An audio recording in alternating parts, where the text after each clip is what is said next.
tells his father how he really feels. A handshake or a pat on the back is all that he reveals. I'd like to right that wrong here in this little song. Thank you for shaping my life. Thank you for teaching me all you can.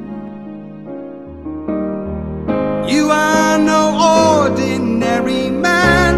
No, no, no. You make me everything I am. Thank you for taking the time. Thank you for showing me the way. And thank you for being there when I need you. Thank you for every single day. Now I've been blessed with a son of my own. Got my own bedtime stories to tell. If I can raise him half as well as you raised me, guess I'll be doing pretty well. Thank you for your guiding hand. Thank you for making my dreams come true. You're an extraordinary man, and I hope you're as proud of me as I am proud of you. Thank you for giving me life. Thank you for showing me good from bad. I guess I'm only really trying to say thank you for being my dad. Even though the years drift away, I never took the time just to say I love you, and I always have. And thank you for being my dad.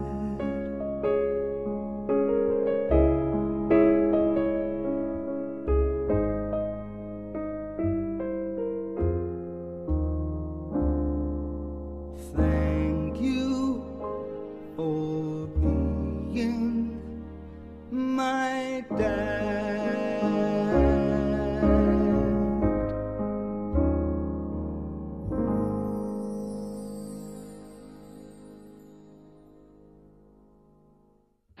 Hi, Tay! Happy birthday! Salamat, unang-una salamat dahil malakas pa rin kayo hanggang ngayon. Sana po, panatilihin niyo yung pagtawag sa Diyos para lalo pa kayong bigyan ng mas mahabang buhay, mas gumaling kayo sa karamdaman niyo, at maging masaya kayo sa susunod na mga taon pa na kasama namin kayo.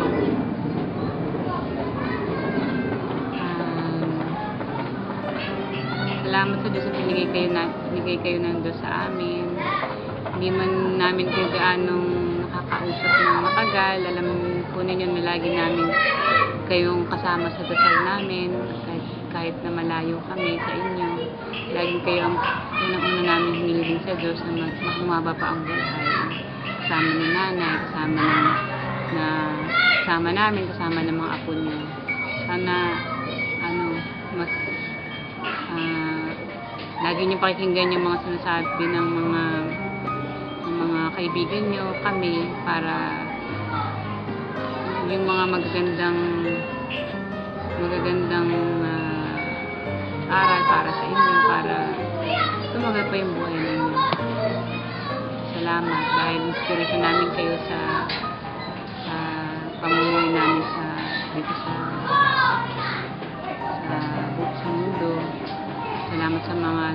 pagdadaanan yung experiences, kasi nagagawa rin namin, nagiging guide din namin yun sa pamumuhay namin dito. Araw-araw. Yun lang po. Malakas kayo. Happy birthday. Love you. We love you. We love you. Game. Happy birthday, Lolo. Ikaw daw din siya. We love you. Happy 70th birthday, tatay. Wish namin sana'y mababa pa ang iyong buhay. Buti pa na mga 100 plus. Ganun. Sana po.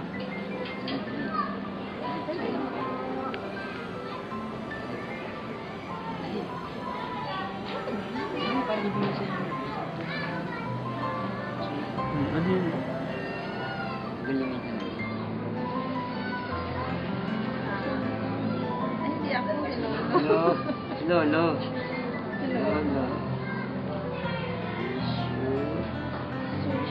Merry Christmas. Dali naman.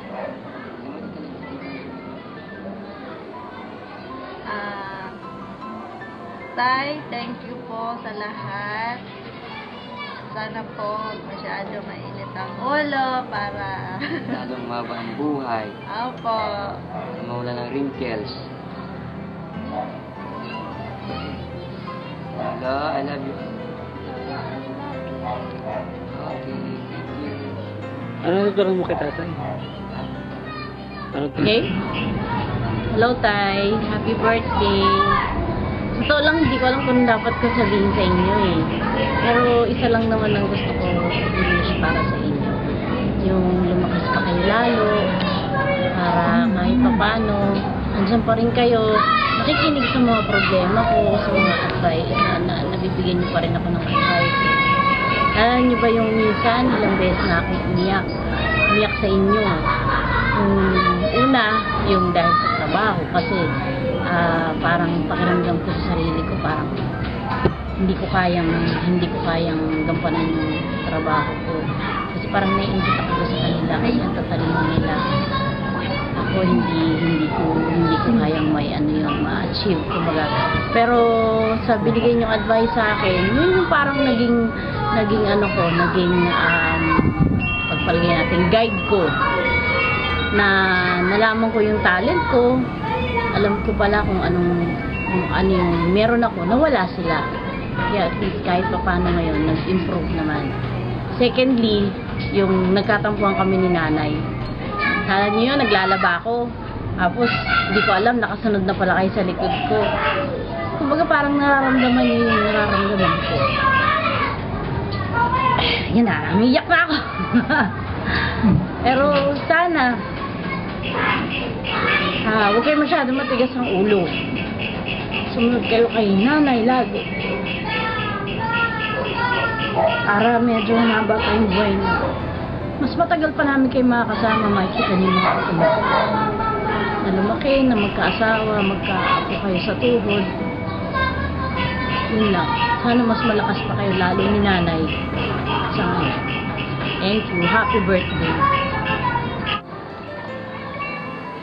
Han, 70 years old ka na.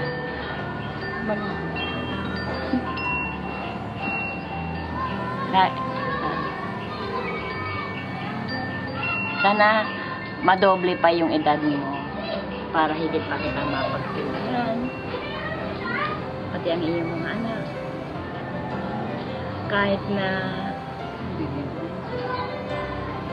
Kahit na nagkakaroon tayo ng kaunting friction, pero after a while, marirealize din natin na tayo ay talagang para sa isa't isa. 42 years tayo nagsasama, at hinihiling ko pa sa Diyos na habaan pa yung ating buhay para sa ating dalawa. Alam ko minsan nagagalit ka sa akin, nawawala rin yung pasensya ko. Pero sa kabila noon, mahal naman kita. Siguro we are really meant for each other. Kaya pagkatapos ng konting tampuhan, wala na rin yun. Pagpasensyahan mo ako. Siguro dala ng aking mga pagod sa maghapon, sa pag-asikaso sa bahay, sa pangangailangan mo.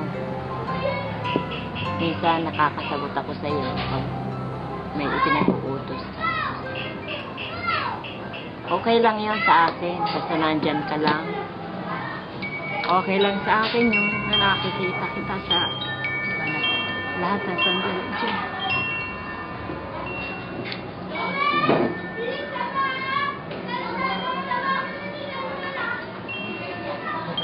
Alam ko naman na kahit ka nagagalit, pakaraan mo, wala na rin yung galit mo sa akin.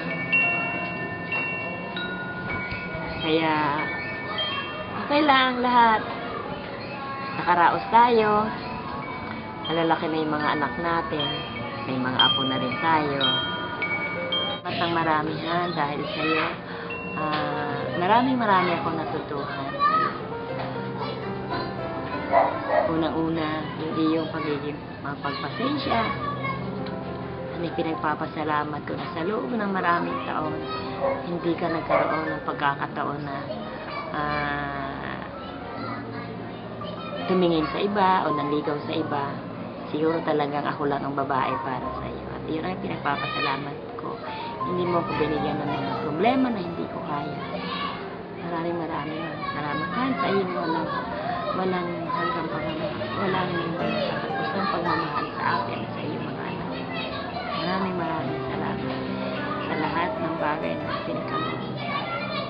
You're so blessed among them. You have so many blessings na ni-receive na hindi ipinagkaloob sa kanila.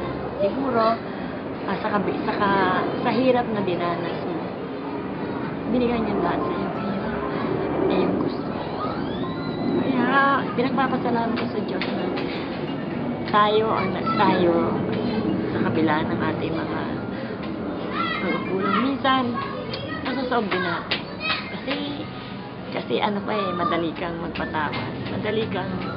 Madaling mawala ang galit. Na hindi ko nadama na may tanim pa ng galit sa akin.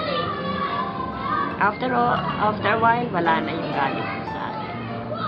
And I'm so sorry for the things na minsan nakakasagot ako sa iyo sa mga little misunderstanding na nadadama. Alam ko na nagagalit ka sa pero wala akong marinig sa iyo na salita na hindi maganda. Thank you so much. And I pray to God na we will be more happy in the remaining years of our life. Thank you so much. I love you.